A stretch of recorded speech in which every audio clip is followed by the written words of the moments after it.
Hello. आज आपण शिकणार आहे मराठी सुलभ भारती इयत्ता 5वी. हे आहे लेसन 3. खेळूया शब्दांशी.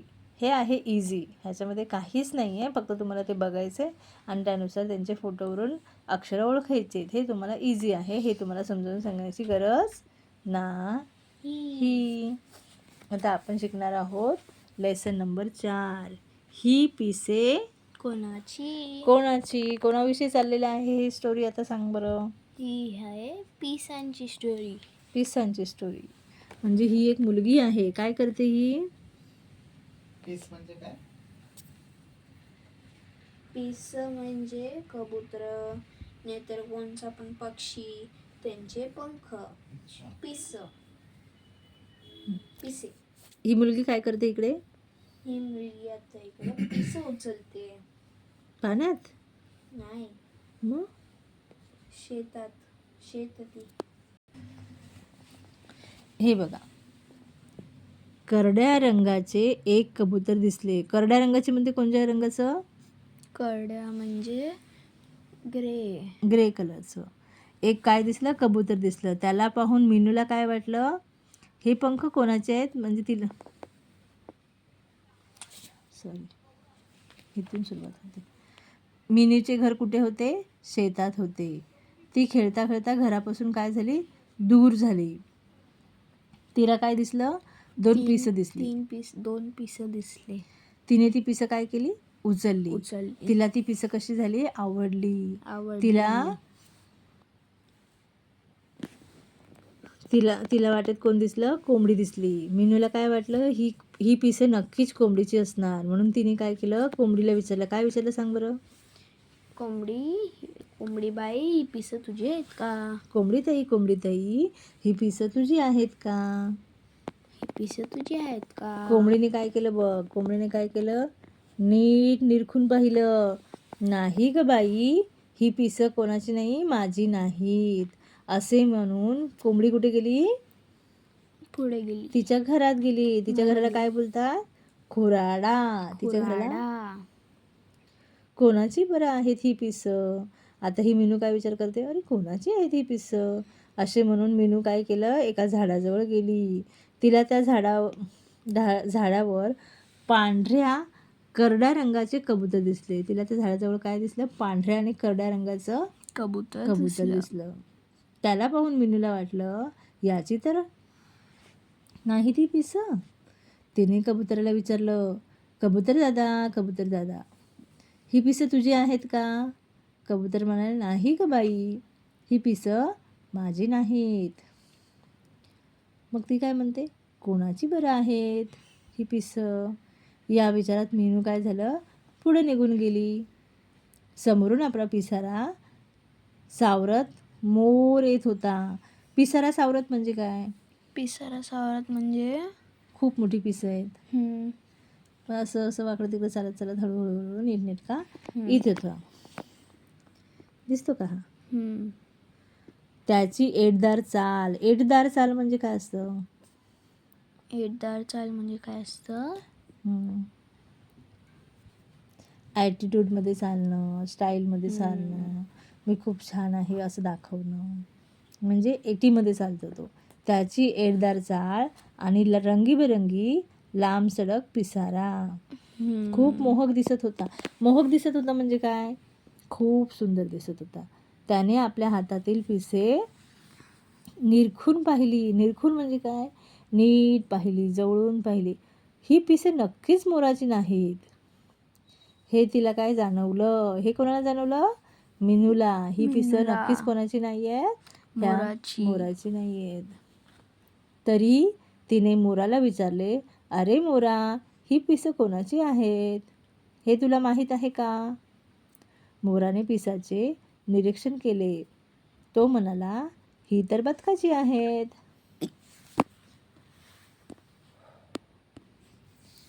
मोर काय बोलला की अरे, ही पिसं जी आहेत त्याचं निरीक्षण करून म्हणतो, ही पिसं आहेत बदकाची. मीनूला बदक माहिती आहे ना? डक. मीनूला खूप आनंद झाला. तिने मोराला विचारले, मला बदक कुठे भेटेल? मोराने बदकाचा पत्ता सांगितला. त्याचे आभार मानून मिनू पळतच नदीवर आली. नदी किनारी दाट झाडी होती. तिने बदकाला हाक मारली. बदक झाडीतून बाहेर आले. मिनूने त्याच्यासमोर हातातील पिसे धरली आणि त्याला म्हणाली, ही पिसं मला तुझी पिसं मला सापडली आहेत. मी तुला शोधत होते. ही घे तुझी पिसं. मिनूने काय केलं? बदकाला बोलली, हे बघ मी तुला कधीची शोधते. ही घे तुझी पिसं. हे बघ, भेटला का बदक? दिसतात का बदकाच्या पिसासारखी? हो. आता मिनूने काय केलं? बदकाला मिनूचे कौतुक वाटले. बदक मिनूला म्हणाले, मिनू तू माझी पिसं देण्यासाठी इतक्या दूर आलीस, म्हणून ही पिसं तुझ्याजवळ ठेव. एकदा पिसं गळून पडली की ती पुन्हा जोडली जात नाहीत. गळून पडली म्हणजे काय? गळून म्हणजे निघाली आणि पडली. हां, म्हणजे कुठलीही वस्तू एकदा तुटली फुटली तर ती परत जॉईंट होते का? जसं नाही. झाडाची पानं तोडली परत लागू शकतात का? नाही. केस गळाली तर लागू शकतात का? हम्म. अशी वेगवेगळी पिसं सापडली तर तू ती सांभाळून ठेव. मिनू आनंदाने घरी आली. तिने बदकाने दिलेली पिसे आपल्या वहीत ठेवली. कुठे ठेवली? वहीत ठेवली. वहीत. आता दूर म्हणजे काय सांग? लांब. निरखून पाहणे. निरखून पाहणे म्हणजे काय? एकदम नीट बघणे.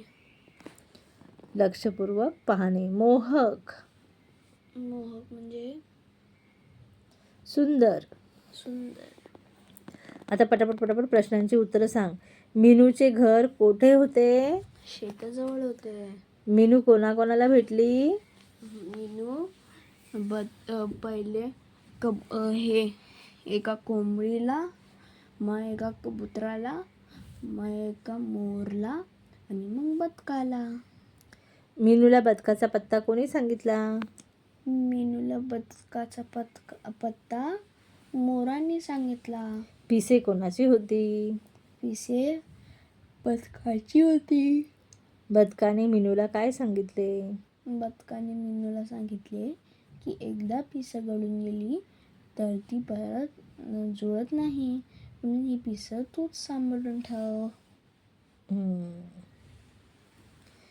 रिकाम्या जागी राईट किंवा रॉंग अशी खूण करा. पिसे सापडल्यावर मिनूला 1. पिसे कोणाची आहेत हे माहीत करून घ्यायचे होते. 2. पिसे घरी न्यायची होती. काय करायला लागेल? टिक कुठे करावी लागेल? 1. पिसे कोणाची आहेत ते माहीत करून घ्यायचे होते. आपण कुठं टिक केलेली आहे? कुठे केलेली आहे? जोड्या जुळवा. बदक कुठे राहतो? बदक नदी किनारी राहतो. कोंबडी त्याच्या ह्याच्यामध्ये राहते, खुराडीमध्ये राहते. कबूतर त्याच्या घोसल्यामध्ये राहतो. झाडावरती राहतो त्याच्या घोसल्यामध्ये. राहतो. आता उदाहरणं वाचा, त्याप्रमाणे लिहा. उदाहरण काय? घर. काय? घर म्हणजे घरापासून. घर घराजवळ. खुराडे खुराड्यात. तसंच काय लिहायचं? गाव म्हणजे गावापासून. अजून गावामध्ये. गावाजवळ. बरोबर? किंवा गावात. पाय. पायापासून. पायाजवळ. पायात. तळे. तळ्यापासून तळ्यापर्यंत. तळ्याजवळ. तळ्यात. घरटे. घरटेपासून घरटेजवळ. घरट्यात. घरट्यात. जसं इथे लिहिले ना खुराड्यात, तसं घरट्यात. तुम्हाला शाळेत एखादी वस्तू सापडली तर तुम्ही काय करता? ज्याची त्याला वापस देतो. तुमच्या परिसरात आढळणाऱ्या विविध पक्ष्यांच्या पिसांचे निरीक्षण करा. त्याचे आकार, रंग, त्याची माहिती लिहा. लिहितो का तू कधी? हो. आता नसेल लिहिलं. कबुतराशीच भेटतात तर मग काय करायचं आता? आता कुठे हे मोर वगैरे भेटतात, कुठे पोपट वगैरे असे सोडताना भेटतात गावाला सोडून. बरोबर. आता हे बघ, हे काय आहे हे? ते QR कोड आहे. जर ह्या बुकचा मध्ये माहिती, ह्या लेसनची माहिती अजून काढायची असेल तर त्याला स्कॅन करा. ओके. चला नाही तर इकडे अजून एक QR कोड टाकायचा आणि हे त्याच्यावरती बघा, आपले हे पैसे जे आहे हे रॉंग आहे. हे हां. आन्सर इथं वरती पाहिजे होतं, ते चुकून खाली झालेलं आहे. आता रफ करून आम्ही लिहिणार आहे. ठीक आहे. चलो बाय. आणि इकडे एक नवीन QR कोड टाकणार, त्याच्याला स्कॅन करून पैसे पाठवा.